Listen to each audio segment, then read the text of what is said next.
ಇಲ್ಲ, ಅದ್ರ ಬಗ್ಗೆ ಈಗ ಸರ್ವಪಕ್ಷದ ಸಭೆಯನ್ನು ಕರಿತೀನಿ ಅಂತ ಹೇಳಿ ಮುಖ್ಯಮಂತ್ರಿಗಳು ಪ್ರಸ್ತಾಪ ಮಾಡಿದ್ದಾರೆ. ಇದು ಪ್ರತಿ ಬಾರಿನೂ ಕೂಡ ನಮಗೆ ಇಂಥದ್ದೇ ಸಮಸ್ಯೆಗಳು ಬರುತ್ತೆ. ನೀರು ಇರುವಾಗ ನಾವು ಅವ್ರನ್ನ ಕೇಳೋದು ಕೂಡ ಇಲ್ಲ, ನಾವೇ ಕೊಡ್ತೇವೆ. ಕಳೆದ ವರ್ಷ ಆಗಲಿ ಅದರ ಹಿಂದಿನ ವರ್ಷ ಆಗಲಿ ಅವ್ರಿಗೇನು ನಮಗೆ ಫಿಕ್ಸ್ ಮಾಡಿರೋ ಟಿಎಂಸಿ ವಾಟರ್ ಇದೆ ಅದರ ಹೆಚ್ಚು ಕೊಟ್ಟಿದ್ದೇವೆ. ಈ ಬಾರಿ ನಮಗೆ ಕುಡಿಯೋದಕ್ಕೆ ನೀರಿಲ್ಲ ಅನ್ನುವಂಥ ಸನ್ನಿವೇಶ ಇರುವಾಗ ಅವರು 3,500 ಕ್ಯೂಸೆಕ್ಸ್ ಅನ್ನ ನೀರು ಕೊಡಬೇಕು ಅಂತ ಹೇಳುವಂಥದ್ದು ಎಷ್ಟು ಸರಿ ಅಂತ. ನಮ್ಮಲ್ಲಿ ಇದ್ದಾಗ ಕೊಡೋಣ, ತೊಂದರೆ ಇಲ್ಲ. ಅದ್ರ ಬಗ್ಗೆ ಮುಖ್ಯಮಂತ್ರಿಗಳು ಒಂದು ಸರ್ವಪಕ್ಷದ ಸಭೆಯನ್ನು ಕರಿಬೇಕು ಅಂತ ಪ್ರಸ್ತಾಪ ಮಾಡಿದ್ದಾರೆ. ಜೊತೆಗೆ 3ನೇ ತಾರೀಕು ತಮಿಳುನಾಡಿನ ಮುಖ್ಯಮಂತ್ರಿಗಳು ಬೆಂಗಳೂರಿಗೆ ಬರುವ ಸಾಧ್ಯತೆ ಕೂಡ ಇದೆ. ಅದಿನ್ನೂ ಕನ್ಫರ್ಮ್ ಆಗಬೇಕು. ಒಂದು ವೇಳೆ ಅವ್ರು ಬಂದಾಗ ಅದನ್ನ ನಾವು ಅವರ ಜೊತೆಯಲ್ಲೂ ಕೂಡ ಪ್ರಸ್ತಾಪ ಮಾಡಬಹುದು.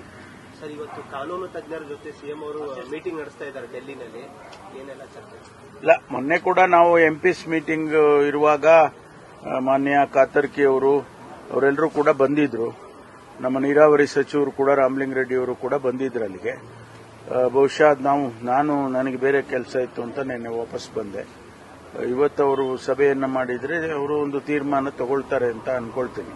ಸರ್, ಕಾವೇರಿ ವಿಚಾರಕ್ಕೆ ಇವತ್ತು ಸಹ ಕನ್ನಡ ಪರ ಸಂಘಟನೆಗಳೊಂದಷ್ಟು ಪ್ರತಿಭಟನೆಗೆ, ಹೋರಾಟಕ್ಕೆ ಕರೆ ಕೊಟ್ಟಿದೆ.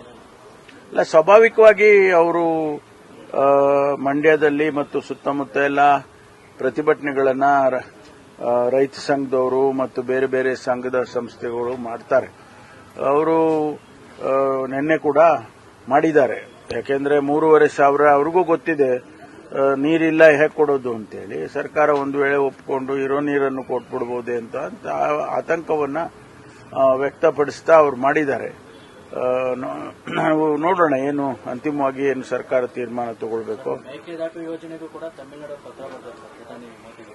ಅಲ್ಲ, ಈಗ ಅವರು ನೋಡಿ, ಕೋರ್ಟೇ ಹೇಳಿದೆ, ನೀವು ಅವರ ರಾಜ್ಯದಲ್ಲಿ ಅವ್ರು ಕಟ್ಕೊಳಕ್ ನಿಮ್ದೇನಿದೆ, ನಿಮಗೆ ನೀರು ಬೇಕು, ನಿಮಗೇನು ನಾವು ತೀರ್ಮಾನ ಮಾಡಿದೀವಿ ಅಷ್ಟು ಪ್ರಮಾಣದ ನೀರು ಕೊಟ್ರೆ ಆಯ್ತಲ್ಲ ನಿಮ್ಗೆ ಅಂತಕ್ಕಂಥ ಮಾತನ್ನ ಹೇಳಿದ್ದಾರೆ. ಹಾಗಾಗಿ ಅವ್ರದ್ದು ತಕರಾರು ಇರ್ಲಿಕ್ಕೆ ಸಾಧ್ಯ ಇಲ್ಲ.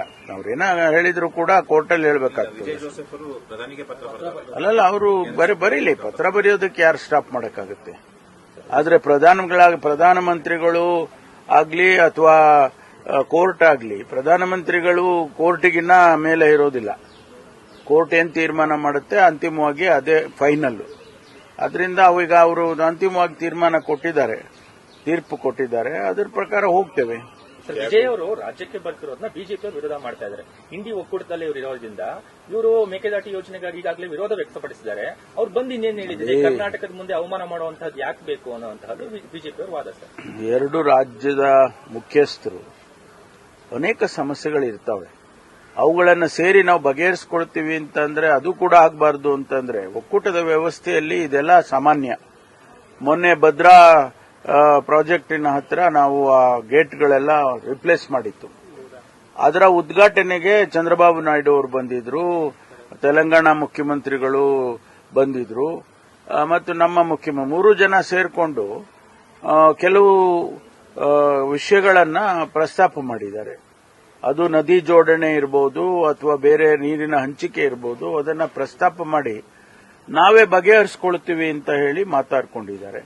ಆಮೇಲೆ ಇನ್ನೊಂದು ರಿಸರ್ವಾಯರ್ ಕಟ್ಟಬೇಕು ಅನ್ನುವಾಗ 90% ಕೇಂದ್ರ ಕೊಡುತ್ತೆ, 10% ರಾಜ್ಯ ಕೊಡಬೇಕು ಅಂತ ಹೇಳಿ ಕೇಂದ್ರದ ನೀರಾವರಿ ಸಚಿವರು ಕೂಡ ಅದೇ ಸಭೆಯಲ್ಲಿ ಪ್ರಸ್ತಾಪ ಮಾಡಿದ್ದಾರೆ. ಹೀಗೆ ನಾವು ಪಕ್ಕದ ರಾಜ್ಯಗಳು ನಮ್ಮ ಸಮಸ್ಯೆಗಳನ್ನು ಬಗೆಹರಿಸಿಕೊಳ್ಳೋದಾದ್ರೆ ಅದಕ್ಕೆ ಬಿಜೆಪಿಯವರಿಗೆ ಏನ್ ತಕರಾರು? ಏನ್ ಜಗಳಾಡ್ಕೊಂಡೇ ಇರಬೇಕಾ ನಾವು? ಅವ್ರು ಹೇಳೋ ಪ್ರಕಾರ ರಾಜ್ಯಗಳೆಲ್ಲ ಜಗಳಾಡ್ಕೊಂಡೇ ಇರಬೇಕು, ಅವ್ರು ಯಾರು ಕೂಡ ಹೊಂದಾಣಿಕೆಯಲ್ಲಿ ಹೋಗಬಾರದು ಅನ್ನೋದೇನಾದ್ರೂ ಅವ್ರದ್ದು ಇದ್ರೆ ಅದು ಅವರ ನೀತಿ, ಅದು ಭಾರತೀಯ ಜನತಾ ಪಾರ್ಟಿಯ ನೀತಿ ಇರಬೇಕು. ಸರ್, ಕೇಂದ್ರಕ್ಕೆ ಪತ್ರ ಬರೆದಿದ್ದೀರಿ ಈ ತರ ನ್ಯಾಷನಲ್ ಡಿಸಾಸ್ಟರ್ ಕನ್ಸಿಡರ್ ಮಾಡಕ್ಕೆ. ಆದ್ರೆ ನಮ್ಮ ಸ್ಟೇಟ್ ಇಂದ ಟೆಕ್ನಿಕಲ್ ಫೀಸಿಬಲ್ ಸ್ಟಡಿದು ಡೇಟಾ ಮತ್ತೆ ಫ್ಯಾಕ್ಟ್ ಗಳನ್ನ ಅವರಿಗೆ ತಲುಪಿಸದೇ ಇರೋದ್ರಿಂದ ಕೇಂದ್ರ ನಮ್ಮ ಮನವಿನ ಅಷ್ಟರ ಮಟ್ಟಿಗೆ ಸ್ವೀಕಾರ ಮಾಡೋದಿಲ್ಲ ಅನ್ನೋದು